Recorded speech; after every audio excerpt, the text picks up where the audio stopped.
Happy morning everyone. பாரிஜாதம் பூ பார்த்துருக்கீங்களா? இதுதான் அது. ராமருக்கு ரொம்ப உகந்த மலர் இது. ஸோ நேற்று ஆஃப்டர்நூன் வந்து பீட்ரூட் ரைஸ் வந்து ட்ரை பண்ணியிருந்தேன்.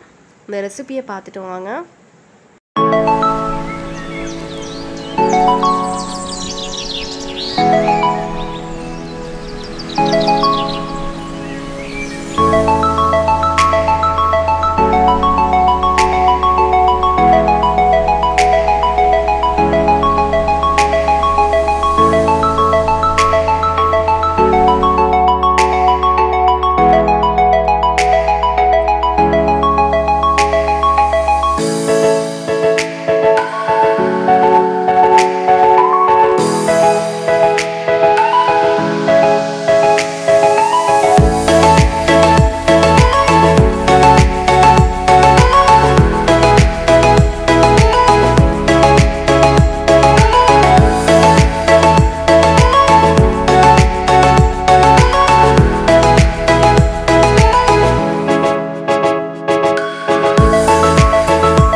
நேற்று மந்த்லி க்ரோசரிஸ் வாங்கினோம். அப்புறம் டேட்ஸ் வந்து சொன்னேன். லைன் டேட்ஸ் வந்து 1/2 kg வந்து 100, அப்புறம் வந்து 1 kg வந்து 195 போட்டிருந்தாங்கன்னு சொன்னேன். அதாவது 250 கிராம் 250 கிராம் ஆஃபர் போட்டிருந்தாங்களா. இது வந்து நல்லா இருந்துச்சு. இந்த டேட்ஸும் பார்த்தோம், இதுவும் நல்லா இருந்துச்சுன்னு இதுவும் வாங்கினோம். விஜய் டேட்ஸ்ன்னு சொல்லிட்டு இது 1/2 kg வந்து 70 கிட்ட தான் இருந்துச்சு. நம்ம 1/2 kg லைன் டேட்ஸில் வந்து எவ்வளோ வாங்கினோம்? 100க்கு வாங்கினோமா.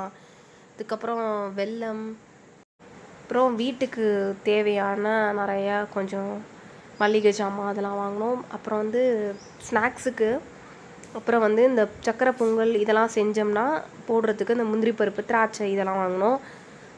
ஏன்னா வந்து நம்ம 1 kg எல்லாம் வாங்குறதில்ல, அப்பப்போக்கு தேவையானதை மட்டும் வாங்கிக்கிறோம். அப்புறம் வந்து எனக்கு பிடிச்ச அந்த பேட் வத்தல்னு சொல்லுவாங்க, அந்த பேட் மாதிரியே இருக்கும், அந்த பேட் வத்தல் ரொம்ப பிடிக்கும் அது. அப்புறம் வந்து வரமிளகாய் வாங்கினோம். ஸோ இதெல்லாம் வந்து நேற்று ஷாப்பிங் பண்ணியிருந்தோம். இது வந்து தனியாக வந்து ஒரு ஷாப்பில் நம்ம ஆர்டர் பண்ணிட்டோன்னா அவங்க வந்து டெலிவர் பண்ணிடுவாங்க. அதனால் என்னென்னலாம் தேவையோ அதெல்லாம் ஆர்டர் பண்ணியிருந்தோம். ரிமைனிங் ஐட்டம்ஸ்லாம் எடுத்து வச்சாச்சு. அதனால் நான் இப்போக்கி வச்சுருக்கதை மட்டும் உங்களுக்கு காமிக்கிறேன். ஆஃப்டர்நூன் லஞ்சுக்கு வந்து சைட் டிஷ் பார்த்திங்கன்னா வந்து பேட் வத்தல் தான். பீட்ரூட் ரைஸ்க்கு வந்து பேட் வத்தல். அந்த பீட்ரூட் ரைஸ் வந்து செம்ம டேஸ்ட்டாக இருந்துச்சு.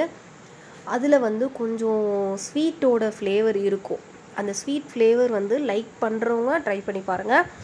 இல்லை எனக்கு ஸ்பைசஸ் இருந்தால் தான் பிடிக்கும் அப்படின்னு நினைக்கிறவங்க தயவு செஞ்சு ட்ரை பண்ண வேணாம். ஸ்வீட் ஃப்ளேவர் லைட்டாக இருக்கும், அதில் ஒரு 10% இருக்குன்னு வச்சுக்கோங்க. அதனால் ஸ்வீட் ஃப்ளேவர் லைக் பண்ணுறவங்க ட்ரை பண்ணுங்கள். நைட்டு டின்னர் வந்து கார சட்னி வித் இட்லி. ஸோ அதுக்கான ரெசிப்பியும் இதான். ஒன்றும் இல்லை, சிம்பிளாக வந்து வரமிளகா, பூண்டு, பெருங்காயம், அவ்வளோதான். இதை நல்லெண்ணெய் விட்டு வதக்குனிங்கன்னா நல்லா டேஸ்ட்டாக இருக்கும். கடலெண்ணெய் கூட நிறைய பேர் யூஸ் பண்ணுவாங்க. ஆனால் கடலெண்ணெய் விட நல்லெண்ணெய் யூஸ் பண்ணால் செம்ம டேஸ்ட்டாக இருக்கும். அது ஒரு மாதிரி டேஸ்ட்டாக இருக்கும். அப்புறம் நல்லெண்ணெயில் வதக்கிட்டு கடலெண்ணெயில் வந்து கடுகை தாளித்து போடக்கூடாது. நல்லெண்ணெயில் வதக்குனிங்கன்னா சேம் அது தாளிக்கிறதுக்கும் நல்லெண்ணெய் யூஸ் பண்ணிக்கோங்க. அப்புறம் வந்து இட்லிக்கு செம்ம டேஸ்ட்டாக இருந்துச்சு. ஸோ இதையும் ட்ரை பண்ணி பாருங்கள். நெக்ஸ்ட்டு பார்த்திங்கன்னா இன்றைக்கி, அதாவது டுடே ஈவினிங், இன்றைக்கி ஈவினிங் பார்த்திங்கன்னா கொய்யாப்பழம் வாங்கினேன். எவ்வளோன்னு பார்த்தீங்கன்னா 1 kg வந்து 60 தான். நல்லா இருந்துச்சு. எனக்கு இந்த மாதிரி கடிஞ்ச பழம் தான் ரொம்ப பிடிக்கும். காயும் பிடிக்கும், ஆனால் சில இடத்துல காயாக வாங்கிடும், அதில் வாயில் கூட வைக்கவே முடியல, அந்த மாதிரி ஆகிடுது. அதனால் இந்த மாதிரி வாங்கியிருந்தேன். கேஜி வந்து 60. அதுக்கப்புறம் வந்து பனைக்கிழங்கு பார்த்திங்கன்னா பனைக்கிழங்கு வந்து 10 rupees. இது ஒரு கட்டு வந்து 10.